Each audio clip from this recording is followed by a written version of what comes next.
Tonight, Virginia's Attorney General wants the U.S. Supreme Court to weigh in on the fairness of Virginia elections this weekend. Jason Miyares filed what's called an emergency stay with the Supreme Court, hoping to reverse a previous ruling which found Virginia in violation of federal election laws. Alex Littlehales is in the studio tonight walking us through the latest challenge in this complicated case. Yeah, it's a complicated case for sure. And so far, two courts have ruled that Virginia's system of removing non-citizens from the DMV database is also mistakenly removing eligible voters, too. So since our last reporting on the case Friday, there's been two major legal developments, which election law experts believe could mean answers later this very week.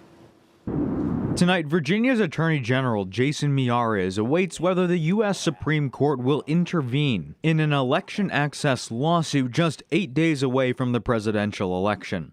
It was all resting on the idea that this was an individualized program, not a systematic one. In an uncommon weekend ruling, an appeals court denied the Virginia AG's latest appeal and upheld the ruling that found Virginia's elections practices violate what's known as the quiet period provision in the National Voter Registration Act. The policy under fire is Governor Glenn Youngkin's Executive Order number 35, which systematically removed people who identify as non-citizens through the DMV. But the two courts ruled the state isn't allowed to perform this maintenance so close to an election, citing evidence that human error may have contributed to eligible voters being purged anyway.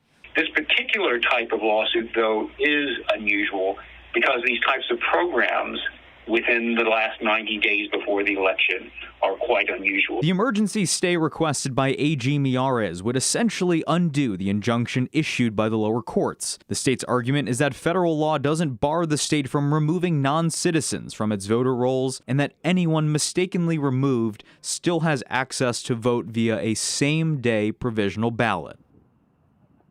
So in the federal filing, Attorney General Miyares requested the emergency stay by tomorrow, which means we could get information within the coming hours on where this case next goes. I'm Alex Littlehales for 13 News Now.